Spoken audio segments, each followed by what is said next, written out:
Isso aí, Paula. Outro assunto, né, que está no radar do Ministério da Economia é a própria meta da inflação. O ministro Fernando Haddad disse que conversou com o presidente do Banco Central, Roberto Campos Neto, sobre o tema, mas ressaltou que não há intenção de antecipar a reunião do Conselho Monetário Nacional para debater mudanças na meta de inflação. O ministro disse que ouve e lê opiniões de macroeconomistas, de pesquisadores da academia, também de técnicos do Banco Central, justamente para levá-las em consideração quando o colegiado decidir sobre as metas mais para frente.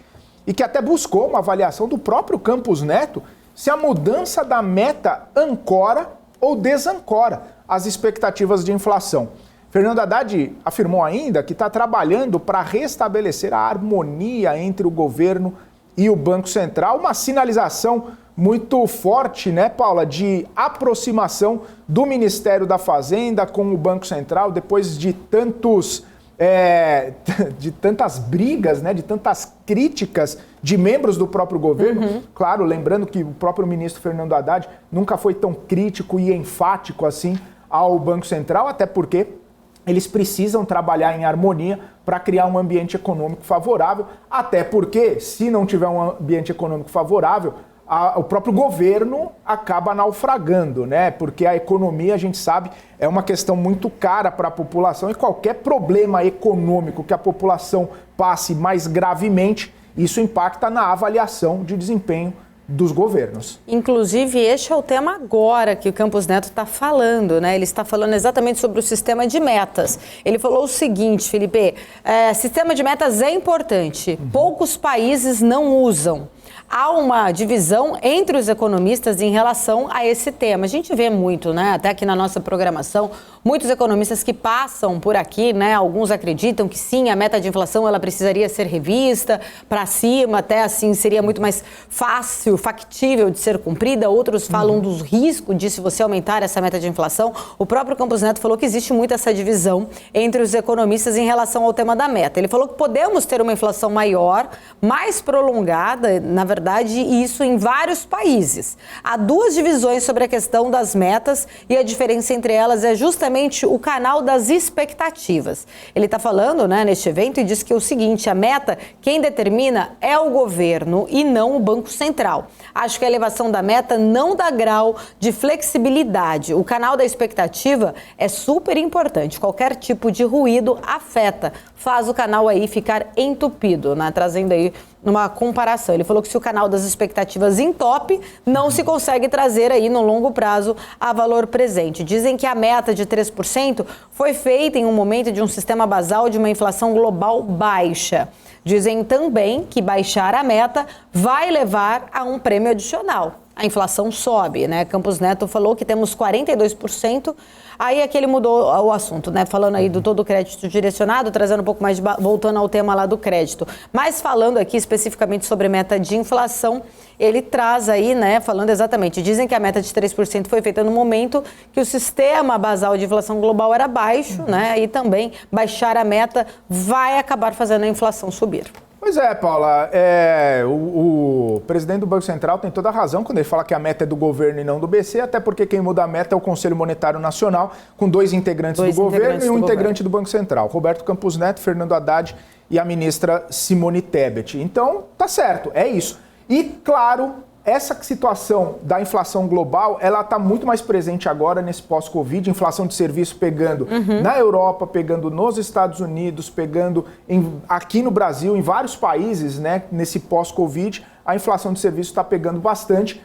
As pessoas com mais dinheiro, com mais possibilidade, né, de buscar, né, serviços, porque num primeiro momento houve a inflação dos bens, as pessoas querendo comprar coisas para home office, ficando em casa, comprando ou trocando material de televisão, enfim, todas essas coisas de bens. Agora, serviços, experiências, o pessoal quer comer fora, o pessoal quer viajar. Tanto é que a gente vê o impacto na inflação das passagens aéreas. Então, essa situação, esse movimento basal aí, né, da discussão basal da inflação era um outro momento mesmo. Os Estados Unidos tinha uma inflação de 2%, Europa, inflação meta de 2%.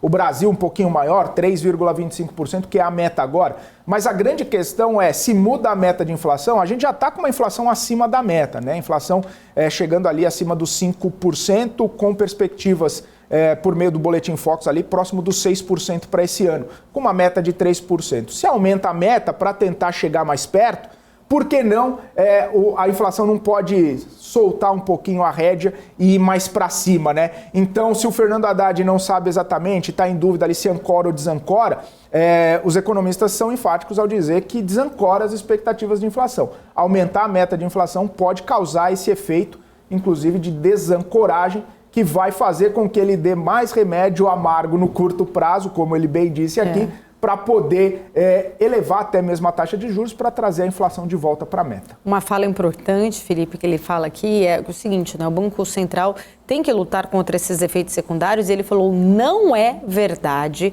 que a inflação é só de oferta e que não existe inflação de demanda, porque o próprio governo bate muito nessa tecla, né? Que não justificaria uma taxa de juros a esse patamar, porque nós não temos esse tipo de inflação aí de demanda.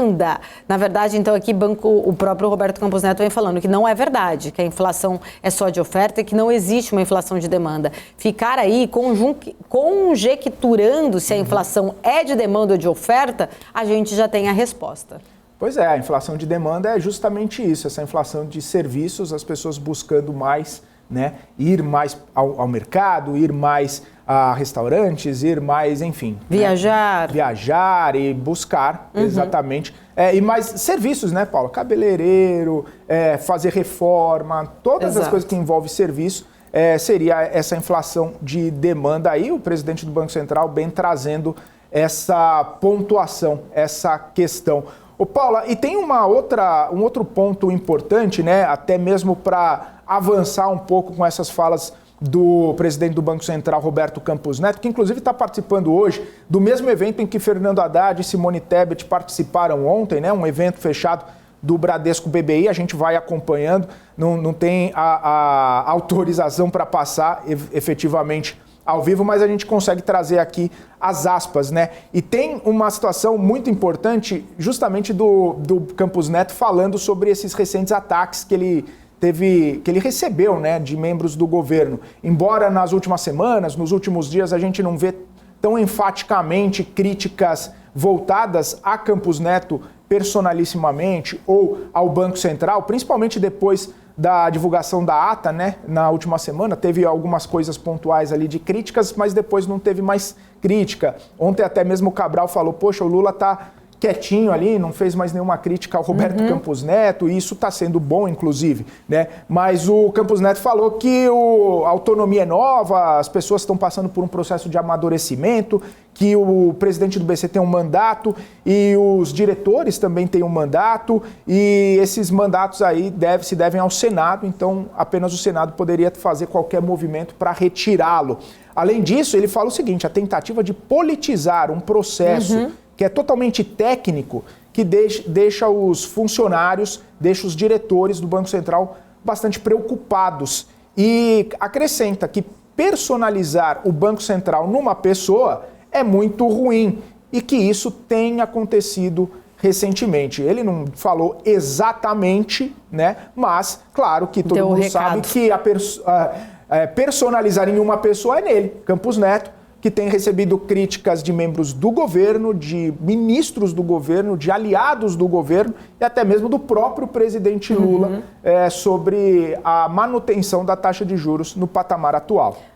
O Lula várias vezes, né, se referindo a Campos Neto como este cidadão, falando exatamente que caberia ao Senado tomar aí a decisão de retirá-lo. Campos Neto agora, né, falando ali, né, trazendo uma visão ali até interessante, né, sem citar essas críticas, mas se defendendo quando ele fala exatamente aqui. Quando a gente vê que se fala que essa é uma decisão política, não tem nada de política e sempre técnica, né? Deixando muito bem claro que a decisão dos juros altos não é uma questão política e sim uma questão técnica, a se chegar aí, né, de olho simplesmente ali em alcançar, em trazer a inflação para a meta. Esta é, né, o principal ponto aí, o ponto-chave principal da política monetária no mundo afora, fora é sempre olhar, geralmente, né, olhar só ali para se alcançar as medidas que são necessárias para se alcançar a meta da inflação. E ele falou que a tentativa de politizar isso é essencialmente aí, né, acaba realmente sendo muito ruim, porque é algo técnico e não político. Centralizar isso numa pessoa é ruim e é isso que tem acontecido. Devolvendo ali, né, a resposta em relação a essas críticas que o governo tem feito muito especificamente contra a pessoa de Campos Neto. A gente até falou aqui, várias, né, especialistas, né, o Campos Neto, na verdade, está sendo apenas ali o bode expiatório para que o governo ache uma justificativa de não trazer um crescimento já, né, logo de cara nos primeiros, né, 100 dias aí de mandato, com uma perspectiva realmente de uma sinalização de um PIB mais enfraquecido por conta dos juros altos. O próprio Roberto Campos Neto sempre já sinalizou que realmente está a carga alta, mas é uma decisão técnica e não política, né, Felipe? Exatamente. Vai criando argumentos e narrativas, né? Se crescer, cresceu apesar do Campos Neto. Se não crescer, não cresceu por causa do Campos Neto. E ele falou aqui, ó, o Banco Central tem esse trabalho difícil de perseguir a meta. Precisamos aprimorar nossa comunicação para mostrar que a inflação atinge pessoas que têm menos recursos. Esse é um ponto muito importante também, enfático, né? Porque, na verdade, quem acaba sendo muito mais atingido é a classe mais baixa. Estamos numa batalha contra a inflação, que tem um custo alto, mas temos que ter em mente que o custo aí não tem, né, o que fazer. O problema é quando a inflação fica em expectativa maior. O custo de ancoragem é muito grande. A gente vai continuar repercutindo daqui a pouquinho mais sobre essas falas. Ele acaba de encerrar, acabou, inclusive. Né? Exatamente, acabei de olhar aqui. Ele acabou de encerrar a participação dele no evento aqui, né, que está acontecendo. O mercado já está quase para abrir. Daqui a pouquinho a gente vai atualizar aí um panorama, principalmente entender a repercussão sobre estas falas aí de Roberto Campos Neto neste evento.